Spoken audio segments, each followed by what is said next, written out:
to Tulsa Crime Tracker videos. I'm your host, Tim. Brett. You normally see us over there at our other show, TrueTulsa.com, where we wisecrack about news and things like that that are happening here in T-Town. Absolutely, absolutely. Yeah, with this show, of course, what we want to do is just talk about things that have happened this week. Hopefully we can prevent crime. Hopefully we can catch bad guys. And hopefully we can get victims some sort of semblance of justice and everything like that. What do you got for us over here, though? After a Blanchard woman was caught, she caught someone trying to break in. Apparently, the interest of women in particular in firearms has increased. It's gone through the roof. Yeah, I mean, so if you hadn't heard this, a young Oklahoma mother made national headlines after she asked a 911 dispatcher the permission to shoot an intruder. So Sarah McKinley, 18 years old, shot and killed an intruder after entering her home on New Year's Eve. And she was on the phone with the 911 dispatcher asking permission to shoot the lady. Since then, Tulsa gun instructors say their phones have been ringing off the hook with women wanting to pack some heat. I mean, how do you feel about that? I think it's great. I think it's great. I don't have a problem. The thing that I love about concealed carry is that if it's concealed, then everybody could possibly have it. And so if you're a crook, you need to think twice about it, because if you're messing with somebody, they could have a gun. There could be a firearm waiting for you on the other side of that door. Think twice. Mm-hmm. I actually advocate open carry. And concealed carry. Sure. See, the thing I hate about open carry is that then if you're not carrying something openly, then you don't have a gun, and rob me. So do you heighten robberies from people who don't pack heat on the outside? I don't know. Well, somewhere somebody's got some specs and some stats on it. Although, carrying like an AK-47 just like slung around your back probably would deter you getting robbed, I would think. I would think so. And now this is well, you would think, but on the other hand, though, it may, at some level, it may make you more of a target. And that is, if you present your assailant with the possibility of deadly defense, then it may automatically raise the stakes. And this may have happened in the Peggy Lee Gayton murder just a half a mile from where we're broadcasting from tonight. When I first put the post up there at TrueTulsa.com, I put up something about the thrill kill cult because it looked like he just went ahead and just shot her without even hesitating. And if you could, just go to TrueTulsa.com. I think you'll still see the story up there. The video actually shows when he first walks in, it's pointed out that it looks like she maybe makes a lunge for the counter or something like that. She kind of maybe makes a little bit of a lunge toward the counter, maybe making him think that she was reaching for the gun, and so he just shot her, and then he proceeded out the other side. And then his accomplice, what the heck happened, pokes his head in, and then they freak out and they jump in the car and they drive off. Now, although the national... I hate to hear stuff like that, man. I mean, I know that if you stick somebody up and they take the money from you or whatever, that's just money. When people lose their lives over stuff. Well, it is. You're there trying to earn a living, to pay for food for your children and whatnot. Well, apparently this group of robbers are two-time murderers, because there was a murder. The guy at Ryan's died, didn't he? He did not die, just it was a shooting. Okay. He got shot. So he just got shot. But again, they are clearly escalating. The only clue they have is that goofy kind of like ski mask, and then the Air Jordans. Very distinctive. And, of course, we have a really good breakdown of that over at TulsaCrimeTracker.com. And if you're not a member of the forum, stop lurking around. Go ahead and jump in. I think one of the threads over there should also show something surprising. Apparently, so over by 61st and Garnett and 61st and Mingo, there's a guy in an SUV who's been flashing. He's been taking his pants down, showing his junk to people, and then flashing. So finally, someone has actually taken a picture of it, and it's over there at Fox 23. I think some of the other sites. People, I mean, I know that's a mental. That's got to be some sort of mental deficiency. It's the thrill of the show. I think so. But it makes no sense to me. I mean, I'm so worried that if I'm at if I'm out drinking or something like that, going behind an establishment and urinating next to a garbage but then you're a disposal or sex something, offender. Then you're a sex offender for life. So I wouldn't actively be trying to repeatedly, show everything to all. Well, see, this is the guy that's the sex offender that these laws are designed to target.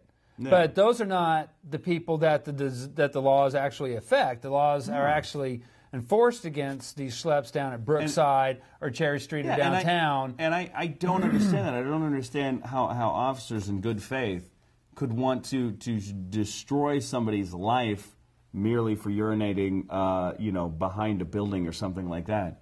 Mm-hmm. Come on. I mean, I know that that's not great. But I mean, can't you just harass the guy a little bit and then send him on his way? I mean, yeah, but then you would say then, well, okay, you're drunk and you're in the parking lot. Where were you going to?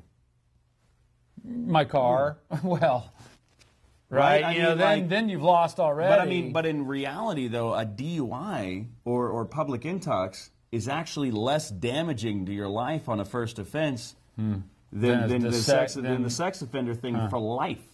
For life, you got to register, and you got because I mean, I've met people over the years who've been on the list for just stupid things, and they're having to work minimum wage jobs because they're forever scarred. Yeah, again, the more laws are not going to make you safer. More cops on the street are not going to make you safer. No. More prison cells are not going to make you safer. It's not. We would be the safest country on earth, and we're not. Texting and driving laws just cause people to change the way they text and drive to do it more dangerous. Yeah, because now they put it way down there by their junk in the middle of their legs, and they're like, I'm not doing it, I'm not looking, I'm not looking. The four states at the time that I saw this study come out that had laws against it, there was no change in one, and in 3 of the states that had enacted no texting and driving laws, the deaths from texting and driving spiked dramatically. It'll be very interesting to see if those. Well, it'll be interesting to see then if traffic, if traffic accidents and injuries and everything like that increase with the harsher penalties. And you never know. I mean, again, there might be a causality or not. Just going back to the Peggy Lee Gayton, one of the kind of just mentioned, we don't want Peggy Lee Gayton to become a cold case. Okay, no, like poor Miss Brittany Phillips. Where is that stuff? Oh, I thought it said, yeah. And Brittany Phillips was murdered more than 7 years ago. This is from KJRH. Tulsa college student Brittany Phillips was murdered. An organization is pledging $6,000 for information that may finally lead to her killer. I still miss her terribly, says Dr. Maggie Zingman. In some ways, I still think I will turn a corner and she will be there. Of course, her daughter was killed in October 2004 in her South Tulsa apartment, just within shouting distance of UMac over there. It's actually by the mall, is my belief. She does have a website up. That's horrible. Yeah, DNA from the crime scene has been compared with potential suspects, and she was just a kid who just got murdered in her apartment. There were no leads, and that's horrible. It's terrible, and hey, I mean, if you know something, $6,000, yeah, $6,000, and you can free a family from extra turmoil for not putting the person who did that behind bars. Mm-hmm. Yeah, so that's something to kind of look at too, is keeping these things from not becoming quote unquote cold cases. Here's another case that's going on in a North Tulsa neighborhood by Archer and Birmingham. Birmingham. Birmingham. Yeah. Now listen to this. Yeah. When police say a 21-year-old man looking for drug money breaks into a home. Inside the home, he has time. He breaks into a home with a mother and 2 small children. After yelling at them, breaking a window, the man leaves. Around 1 o'clock on Sunday afternoon, he comes back to that same neighborhood. According to Sharon Phillips, writing at the Fox 23 blog. According to Sharon Phillips. Yep, okay. So he probably should have let that know. He's saying that he wants drug money, and he pointed the gun at my Aunt Tammy, and direct quote, and my sister, and says, tell those in the neighborhood if they don't give me drug money, I will come back and be popping everybody. Popping, I guess he's wanting to shoot everybody. That's crazy, man.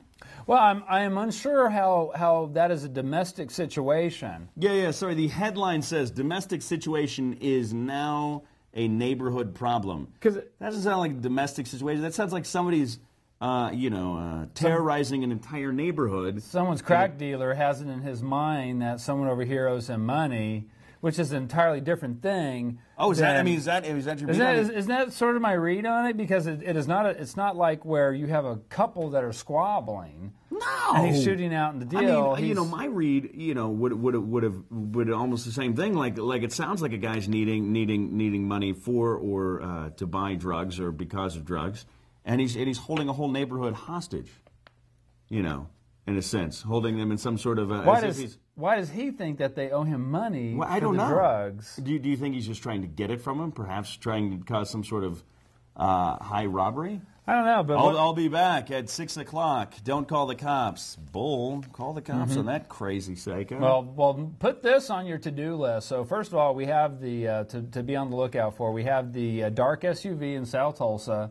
We have the Do you have a description of this guy? Michael Jordan, Air Jordan shoes. Okay, and this guy's driving what, a Lexus? Yeah, it looks like a beige and silver Lexus SUV.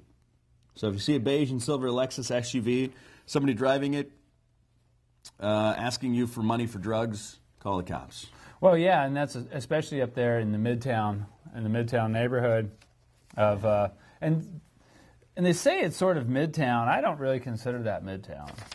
No, Midtown, such like there's no like Brookside is from X to X, and then everything else is just people claiming that they're near Brookside.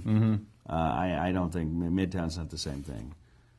Everybody claims it's different stuff. That's crazy. Yeah, here we go. Now this is more statewide. Down in Washita County, a 12-year-old died at the Cordell Church, at the First Baptist Church, about 8 p.m. on Wednesday.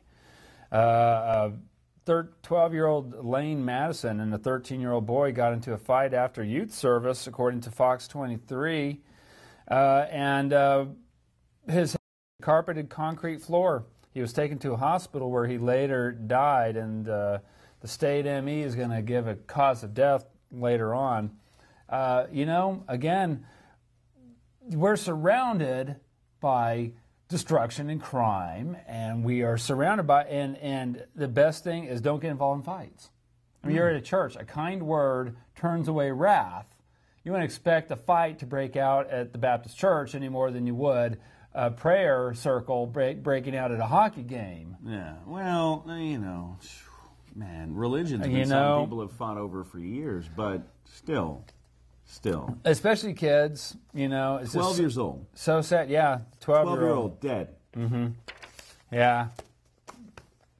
That's despicable. Now here we go. Now here's another case of so again, we have the domestic situation is now a neighborhood problem. A domestic situation now a neighborhood problem. I don't know how that's definitely a neighborhood problem. I don't know about it being a domestic situation. Exactly. It makes it sound like the couple next door could start shooting guns off and you cannot do anything about it or something. That's like, domestic dispute turns violent with AK-47s with armor-piercing rounds. It's a big difference. Yeah, it's a big difference. So here we go. On K2L.com, they're saying Tulsa County Police. I didn't know we had Tulsa County Police. Did you know we had Tulsa County Police? No. We have the Tulsa County Sheriff. We have the Tulsa County Sheriff, and then we have the City of Tulsa Pigs. But we do not have Tulsa County Police, K2L blog. Jennifer Cope, assignment editor. But it gets better from there. Tulsa County Police looking for home invasion suspects. Looking for two men, they say. Okay. Broke into a Midtown Tulsa home. Okay, so home invasion, Midtown Tulsa home. Looked like this particular one, 48th Street? Between? Riverside and Peoria. At the Delvi Apartments. DeVille. And that's not the big word. No. It is apartments. This wasn't a home. These are apartments. This might sound like this is threading a needle, but the density of people in an apartment is not even close to the density of people in a neighborhood, right? So a lot of the so-called home invasions are a lot easier to pull off in an apartment. And so I would say, again, that's something else rather than a home invasion. And I understand you have an apartment home. This made it sound like someone went into like 36th and Harvard and broke into the home. No, this is an apartment complex. It's an apartment complex. And we expect it at apartment complexes. We don't expect it at homes. So again, I don't know. No, it's terrible. I mean, it looks like they had a knife and a gun. I mean, so they're armed. They're ready to do stuff. They're ready to shoot and maim. And, luckily they ran away and nobody was hurt. Not in this one. Not in this one.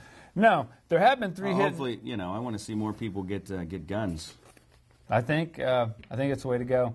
We're going to go ahead and take a quick break, and we're going to come back and talk about 3 deadly hit and runs in the county and what we can do about that. Welcome back to Tulsa Crime Tracker. I'm Tim. Brett, what's happening? We're taking, this is something we do on the side, other than the TrueTulsa.com webcast. And the reason is at TrueTulsa.com, we're taking a light-handed look at sometimes important issues. And because all of the stories we're talking about here actually have people that have been hurt. And so you have grieving family, you have hurt people, and our take on this stuff is not that we want to move it to the front of the stories because it's, quote, hot. Yeah. We're not painting this red for the webcast. Neither do we want to not address it, and because these people, we are we'll have despair and grief and hurt and stress and trauma, and we want to help people get over that. And this is part of the way I'm dealing with my own issues, and I think probably the way most people kind of start working on it is, they want to stop bad stuff from happening. And something bad that's happened here is a trifecta of hit-and-run fatalities. The first... this is ridiculous. There's a ton of them. The first was a bicyclist last Saturday. And where did that happen at? So you've got... where does this... You're going to ask me where it happened. Does it even say? No, it doesn't even say. It doesn't even say. Tulsa anywhere. World, 12th Street, 101st. 12th Street, around 8 p.m. Officers say found Richardson, a bicyclist, on 111th East Avenue near 12th Street. Yeah. Oh man. So now he was from Owasso, but where's 101st like East Avenue near 12th Street? That's what it says. That's what. I don't know. Google, check it out. But anywho, yeah. I mean, and how old was he? It said 51. 51, yeah, 51, and he was of Owasso. Okay. So I don't know where the 12th Street is, but. And here we go. Now this is this is the first one, and that was in Owasso. And then who is the second person? Also in North Tulsa. Now see this. This happened around the 2700 block north St. Louis Avenue. It was about 6:30 Monday evening. Police found a victim, 48 years old, Leah Kelly, on the side of the street. It was they referred to it as when they were initially responded to the call, there was an assault call. Later determined that her injuries were as the result of a hit and run, and she was pronounced dead at the hospital. And what day was that? That was on the 11th. And what day was that? The 11th. That was Wednesday. What was this? We've got this guy. See, that was Saturday, also, and the he perished. 9th. Yeah, and he passed the 9th. And then Owasso police are searching for another hit-and-run accident. This is from Sharon Phillips over at the Fox 23 blog, and Sharon Phillips reports Owasso police are searching for the driver involved in a deadly hit-and-run accident around 7:14 Sunday morning. The body of a man was discovered near North Garnett Road, just south of 126th Street North. 39-year-old Daryl Glenn Abadie, A-B-A-D-I-E, of Collinsville, lying in a ditch, pronounced dead on the scene. Police are asking for the public's help and locate the suspect. To locate the suspect and their vehicle. Whose vehicle? The suspect's, whatever. Detectives are searching for a light gray or metallic silver vehicle with damage to the front end and front passenger side bumper. It would also have damage to the quarter panel area with a broken or missing headlight on the passenger side. So it sounds like the 39-year-old victim was over there on the shoulder where he's supposed to be and got plowed into. It is possible the vehicle may have been traveling from northern Owasso into Collinsville, and the owner or driver may live in the area. So they're looking for a light gray or metallic silver vehicle in the area over there by Collinsville and Owasso. Police have reason to believe that he may have been walking along the roadway sometime during the night and was hit by the vehicle. So again, you know, that's terrible, and I don't think laws against jaywalking are going to change that, or stiffer fines for jaywalking. No. That's the thing. Look, if you stiffer fines for doing it. Well, yeah, and apparently, he was walking by the side of the road, and on Garnett, 126, people are going 50. Very dangerous. Third person to die, and again, we have 3 murderers out there just walking around. That is a victim. The same that guy would, just walking around, that would just serial hitting people. That is the other side of it. That is the other side of it. I mean, I think we have a serial arsonist in Tulsa. Yeah. You know, we have serial police abusers on the Tulsa Police Department force on record. And now we have 3 people that have been killed within a period of 7 or 8 days under very similar circumstances, all in the northern part of the county. So this is 3. Again, I don't know. I mean, people tend to do the same crime multiple times, and that's why when we finally reach them and get them, we come down on them. Yeah, so I bet you there are people out there who really do probably do some sort of habitual hit and runs. Mm-hmm. I mean, there's somebody out there that's got to have some sort of sick fascination with it. Otherwise, we wouldn't have habitual. We wouldn't have the multi-murderers and the serial killers and stuff like that on death row. Yeah. So this is thought. Again, third hit and run in northern Tulsa County. They all tend to be happening in the early wee hours of the morning. It looks like still some kind of silver vehicle. I don't know. Something to think about. Something to think about. Also in the crime, meth lab bust. Yeah, they're all record highs. Here we go. 431 meth lab busts. 431. In the county? 431, according to Tulsa Ward. Well, where?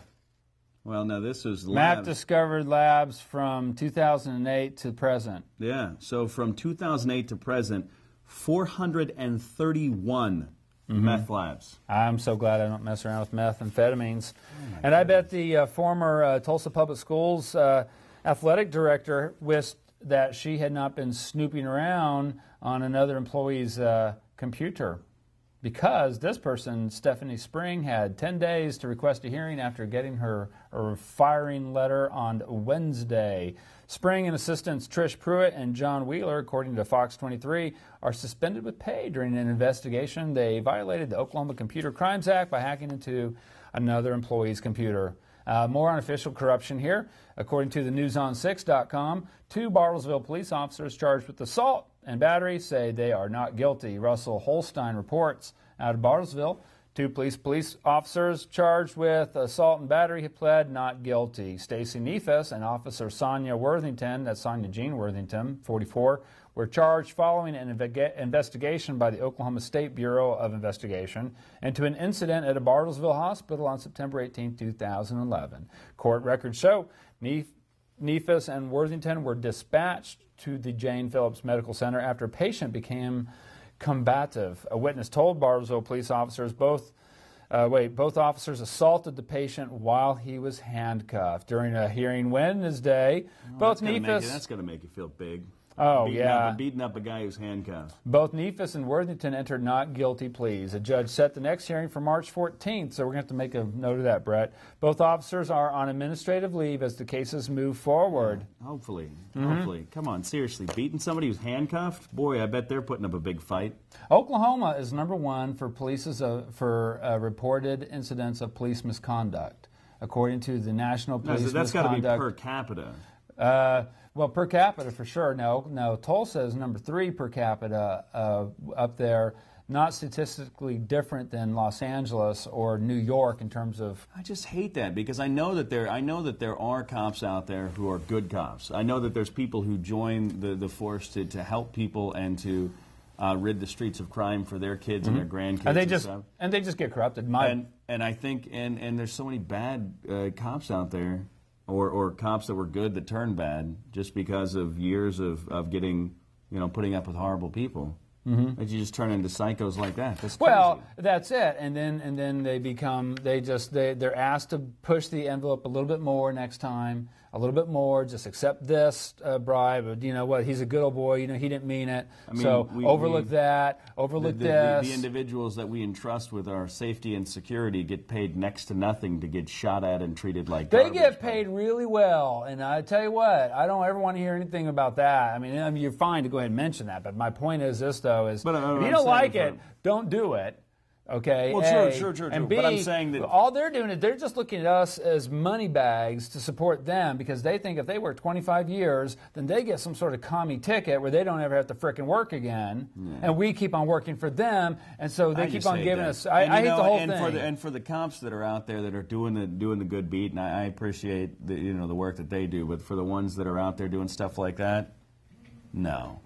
We don't need them. We don't need all of you guys to be Serpico. But when you know that you have people that are out there ruining lives based on their brutality, then if you keep your mouth shut, then silence is betrayal. You're part of the problem, not part of the solution. Quit. Be done with you. In the meantime, according to Gerald Wade and Jerry Wooford from the Tulsa World, Tulsa police said employee ethics probe underway. Apparently, they were. These guys were trying to sell some equipment to the eBay community, and a couple of the cops showed up, and they shouldn't have been because you're not supposed to show up.